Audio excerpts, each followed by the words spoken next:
Valve 1996-cı ildə Microsoftun köhnə işçiləri olan Gabe Newell və Mike Harrington tərəfindən qurulan bir Amerikan oyun şirkətidir. 1998-ci ildə ilk oyunları olan Half-Life-ı çıxardaraq böyük bir uğur qazanan Valve, bu vaxtlardan bu günə qədər hələ də adlarından söz etdirməyi bacarırlar.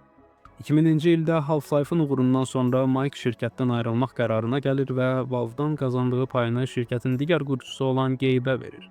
Mike'ın şirkətdən ayrılma səbəbi bir müddət sakit və texnologiyadan uzaq bir həyat yaşamaq istəməsi idi. İl 2003. Valve öz oyunlarını nümayiş edə biləcəyi bir sayt düzəltmək istəyirdi. Həmin saytda oyunlarını və onların modlarını rahatlıqla alıb yükləmək olacaqdı. Və eynən, düz görürsünüz. Saytın adı Steam idi. Steamdə ilk başda ancaq Valve'ın öz oyunları və həmin oyunların modları var idi. Ancaq 2005-ci ildə bir neçə studiya ilə danışaraq onların da oyunlarını Steam'ə yüklədi. Və beləliklə bugünkü minlərlə studiyonun oyunlarını yayımlayan Steam platforması yaranmış oldu. Valve'ın bugünə kimi düzəltdiyi oyunları sadalasaq əgər, Half-Life, Left 4 Dead, Team Fortress seriyaları, Dota 2, hələ də milyonlarla oyuncusu var. Counter-Strike seriyası. Ancaq bizim bu günləri danışacağımız oyun aralarında mənim ən bəyəndiyim olan Portal seriyasının birinci oyunu olacaq. O zaman hazırsınızsa əgər, başlayaq.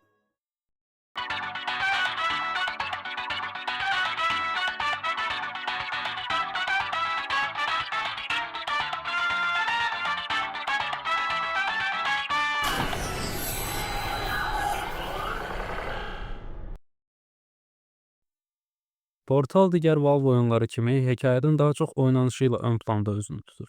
Məsələn, Half-Life 2 də mənim oynadığım ən yaxşı FPS oyunlarındandır. Amma ki buna baxmayaraq Portalın da məndə yeri tamam ayrıdır. Adamlar o vaxtı elə mexanika qurublar ki, hələ də öz sözün deyil. Açığı Portalı nə vaxt görsəm sadə bir bulmaca oyunu kimi düşünürdüm. Ta ki oynayana qədər. Bu arada narahat olmayın, videoda spoiler olmayacaq. Sadəcə girişdən və mexanikasından, atmosferindən bəhs edib videonu sonlandıracağım. Oyunda bir otaqda gözümüzü açırıq. Gözümüzü açar-açmazsa bir robot başlayır bizimlə danışmağa. Hello, and again, welcome to the Aperture Science Computer Aided Enrichment Center. İrəliləməyimizə yardım edəcək bu robotun adı GLaDOS-dur. GLaDOS bizə 19 mərtəbədən ibarət olan test otaqlarını keçməyimizə və nəticəyə çatdığımızda gözəl bir mükafat alacağımızı deyir. İlk başda sadə elementləri öyrətdikdən sonra bir neçə test otağını keçirik. Mərtəbə qalxdıqca bulmacaların çətinlik səviyyəsi də artmağa başlayır. Elə bu zamanda oyunun əsas silahı olan Portal Gun'ı əldə etmiş oluruq. Artıq test otaqlarını keçmək bizim üçün asanlaşır. Oyunda Portal Gun iki növdə bizə təqdim olunur. Əvvəlcə bir portal aça bilirik və keçəcəyimiz yerlər qısıtlıdır. Amma Portal Dual Gun'ı əldə etdikdən sonra artıq istədiyimiz yerə portal açaraq işimizi daha da asanlaşdırırıq. Portallar iki rəngdən ibarətdir. Göy və narıncı. Oyunda portalı aça biləcəyimiz yeri eğim nöqtəsindəki işarələrdən başa düşürük. GLaDOS oyun boyunca hər test otağında bizimlə danışır. Hətta bəzi otaqların nə dərəcədə çətin olduğundan da. Take a very, very long time. If you become lightheaded from thirst, feel free to pass out. An intubation associate will be dispatched to revive you with peptic salve and adrenaline. GLaDOS'un dediklərinin əksinə otağı 10 dəqiqədən az vaxta keçirik. Yanıltdığım üçün bağışla GLaDOS. Ümumiyyətlə sizə deyim, bu GLaDOS bizimlə həqiqətən mırtdaşır. Turn back. Due to mandatory scheduled maintenance, the appropriate chamber for this testing sequence is currently unavailable. It has been replaced with a live fire course designed for military androids. The Enrichment Center apologizes for the inconvenience and wishes you the best of luck. Get ready to fling yourself. Fling into space. Hər nəysə, GLaDOS'un bu mənasız söhbətlərindən sonra davam edə bilərik. Portalın hekayəsi sizə maraqlı gəlirsə əgər bunu deyim ki, oyunda hekayə elə də danışılmır. Hətta heç danışılmır desə yeridir. Təbii ki, nə olub nə bitdiyini belə oynadıqca anlayırsınız. Əsas da oyunun atmosferindən. Təmiz, səliqəli koridorlardan getdikcə daha da pisləşən, yerlə bir olmuş məkanlara qədər. Atmosferi dibinə kimi hiss edirsiniz. Ancaq dediyim kimi, Valve hər oyununda etdiyi kimi burada da hekayəni arxa planda qoyur. Əminəm ki, Half-Life kimi Portalın da loru möhtəşəmdir. Bu arada oyunda boss döyüşü varmı deyə soruşursunuzsa, var, narahat olmayın. Və məncə oyunun mexanikasını tam uyğun şəkildə tərtib olunub. Robotlarla olan döyüşlər də maraqlı idi. Normalda belə icmallarda həm oyunun müsbət tərəflərini, həm də mənfi tərəflərini deməliyəm.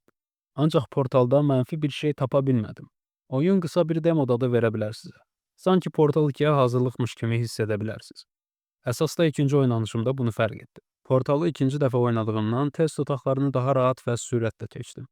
İlk oynanışımda 3 saat yarım vaxt sərf etmiş, ikincidə isə 1 saat yarıma oyunu artıq bitirmişdim. Ancaq oynadığım zaman bunu fərq etdim ki, Portalda sıxılmaq mümkünsüzdür. Oyun bu qədər qısa olmasına baxmayaraq axır gedir və sıxıldığınız bir an belə yoxdur. Əgər Portalı hələ də oynamamısınızsa və oynamağı düşünürsünüzsə, düşünməyin. Dərhal oynayın. Peşman olmayacaqsınız. Hə, və son olaraq bunu deyim. The cake was a lie. Növbəti videolarda görüşənədək. Sağ olun, salamat qalın.